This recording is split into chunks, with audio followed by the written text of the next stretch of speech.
Seja bem-vindo ao nosso 102º dia da leitura bíblica. Meu nome é Everton Alonso e hoje nós iremos ler Levíticos no capítulo 16, iremos até Salmo 19, iremos a Provérbios 30 e, por fim, iremos iniciar a leitura de hoje e também finalizar o dia de hoje, 1 Timóteo no capítulo 1. Antes de iniciarmos, quero pedir que você possa deixar o teu curtir, o teu compartilhar, ativar o sininho de notificações e também comentar aquilo que você está achando da nossa leitura. Aqui em Levítico 16, nós vamos ler sobre o dia da expiação, aquilo que o Senhor designou para que fizessem através do dia da expiação. Diz assim Levítico 16. O Senhor falou com Moisés depois que morreram os dois filhos de Arão. Por haverem se aproximado do Senhor, o Senhor disse a Moisés: diga a seu irmão Arão que não entre a toda hora no lugar santíssimo, atrás do véu, diante da tampa da arca, para que não morra, pois aparecerei na nuvem, acima da tampa. Arão deve entrar no lugar santo com um novilho como uma oferta pelo pecado e com um carneiro como um holocausto. Ele vestirá a túnica sagrada de linho, com os calções também de linho por baixo. Porá o cinto de linho na cintura e também o turbante de linho. Essas vestes são sagradas. Por isso, ele se banhará com água antes de vesti-las. Receberá da comunidade de Israel 2 bodes como uma oferta pelo pecado e um carneiro como um holocausto. Arão sacrificará o novilho como uma oferta pelo seu próprio pecado, para fazer propiciação por si mesmo e por sua família. Depois pegará os 2 bodes e apresentará ao Senhor à entrada da tenda do encontro, e lançará sorte quando os 2 bodes, um para o Senhor e outro para Azazel. Arão trará o bode cuja sorte caiu para o Senhor e sacrificará como uma oferta pelo pecado. Mas o bode sobre o qual caiu a sorte para Azazel será apresentado vivo ao Senhor para fazer propiciação e será enviado para Azazel no deserto. Arão trará o novilho como uma oferta por seu próprio pecado, para fazer propiciação por si mesmo e por sua família, e ele oferecerá como sacrifício por seu próprio pecado. Pegará um incensário cheio de brasas do altar que está perante o Senhor e 2 punhados de incenso aromático em pó e os levará para trás do véu. Porá o incenso no fogo perante o Senhor, e a fumaça do incenso cobrirá a tampa que está acima das tábuas da aliança, a fim de que não morra. Pegará um pouco de sangue do novilho e com o dedo aspergirá sobre a parte da frente da tampa. Depois, com o dedo, aspergirá sangue 7 vezes diante da tampa. Então sacrificará o bode da oferta pelo pecado em favor do povo e trará o sangue para trás do véu. Fará com que o fez o sangue do novilho, e o aspergirá sobre a tampa e na frente dela. Assim fará propiciação no lugar santíssimo, por causa das impurezas e das rebeliões dos israelitas, quaisquer que tenham sido o seu pecado. Fará o mesmo em favor da tenda do encontro, que está entre eles no meio das suas impurezas. Ninguém estará na tenda do encontro quando Arão entrar para fazer propiciação no lugar santíssimo, até a saída dele, depois que fizer propiciação por si mesmo, por sua família e por toda a Assembleia de Israel. Depois irá ao altar que está perante o Senhor, e pelo altar fará propiciação. Pegará um pouco do sangue do novilho e do sangue do bode, e o porá em todas as pontas do altar. Com o seu dedo aspergirá o sangue 7 vezes sobre o altar para purificá-lo e santificá-lo das impurezas dos israelitas. Quando Arão terminar de fazer propiciação pelo lugar santíssimo, pela tenda do encontro e pelo altar, trará para frente o bode vivo. Então colocará as 2 mãos sobre a cabeça do bode vivo e confessará todas as iniquidades e rebeliões dos israelitas, todos os seus pecados, e os porá sobre a cabeça do bode. Em seguida enviará o bode para o deserto, aos cuidados de um homem designado para isso. O bode levará consigo todas as iniquidades dele para um lugar solitário, e o homem soltará o bode no deserto. Depois Arão entrará na tenda do encontro, tirará as vestes de linho que usou para entrar no Santo dos Santos e as deixará ali. Ele se banhará com a água no lugar sagrado e vestirá suas próprias roupas. Então sairá e sacrificará os holocaustos por si mesmo e o holocausto pelo povo, para fazer propiciação por si mesmo e pelo povo. Também queimará sobre o altar a gordura da oferta pelo pecado. Aquele que soltar o bode para Azazel lavará suas vestes, se banhará com as águas e depois poderá entrar no acampamento. o novilho, o bode da oferta pelo pecado, cujo sangue foi trazido ao lugar santíssimo para fazer propiciação, serão levados para fora do acampamento. O couro, a carne e os excrementos deles serão queimados com fogo. Aquele que queimar lavará suas vestes e se banhará com a água. Depois poderá entrar no acampamento. Este é um decreto perpétuo para vocês. No 10º dia do 7º mês, vocês se humilharão e não poderão realizar trabalho algum, nem o natural da terra, nem o estrangeiro residente, porquanto nesse dia se fará propiciação por vocês, para purificá-los. Então, perante o Senhor, vocês estarão puros de todos os seus pecados. Este lhes será um sábado de descanso, quando vocês se humilharão. É um decreto perpétuo. O sacerdote que for ungido e ordenado para suceder seu pai como sumo sacerdote fará propiciação, porá as vestes sagradas de linho e fará propiciação pelo lugar santíssimo, pela tenda do encontro, pelo altar, por todo sacerdote e por todo o povo da Assembleia. Este é um decreto perpétuo para vocês. A propiciação será feita uma vez por ano, por todos os pecados dos israelitas, e tudo isso foi feito conforme o Senhor tinha ordenado a Moisés. Vamos agora para Salmo 19,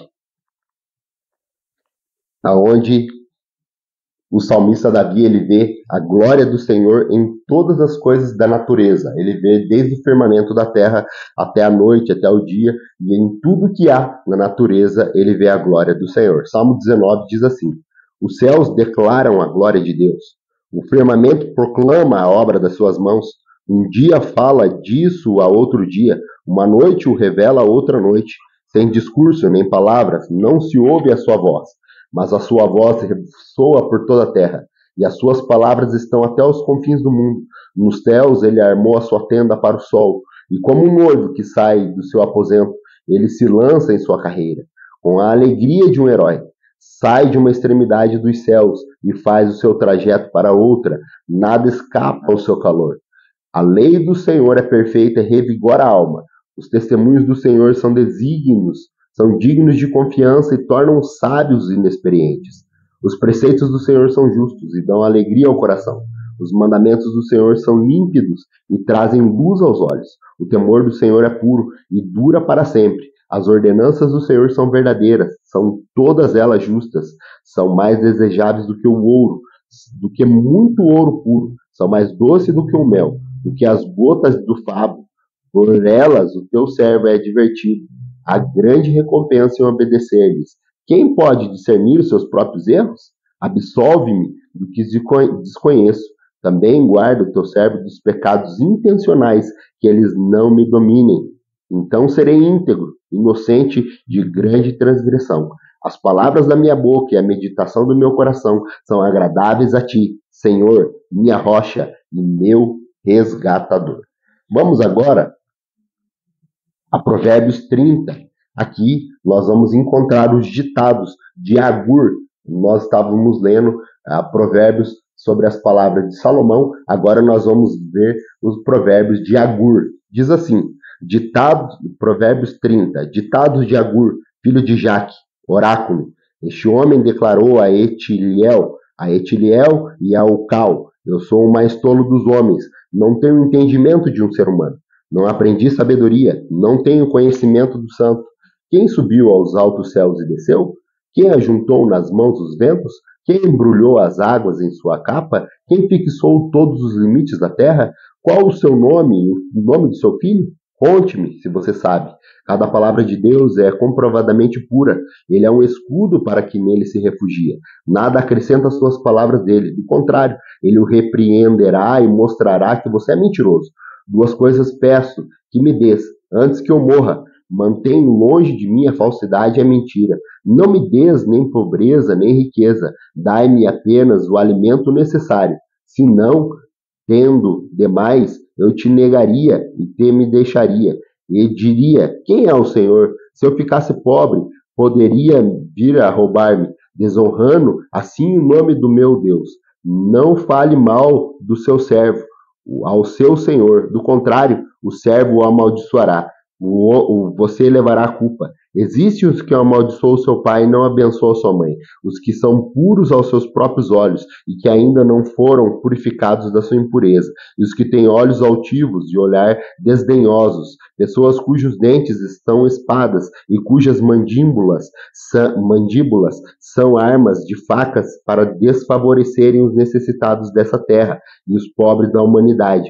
2 filhas têm a sanguessuga, Dedé, gritam elas. Há 3 coisas que nunca são satisfeitas e 4 que nunca dizem ao bastante: o Sheol, o ventre estéril, a terra cuja sede nunca se aplaca, e o fogo que nunca diz é bastante. Os olhos de quem zomba do pai e que zombando negam a obediência à mãe serão arrancados pelo corvo do vale e serão devorados pelo filhote do abutre.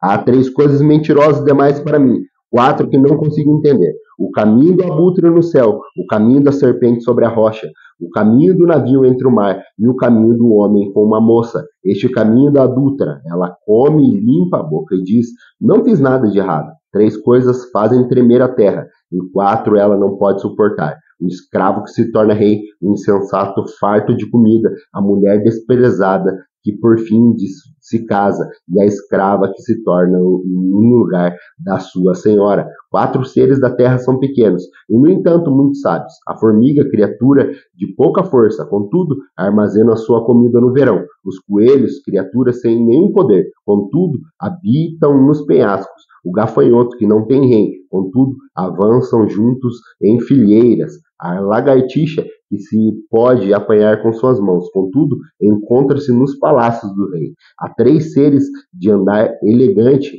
4 que se movem com passos garbosos.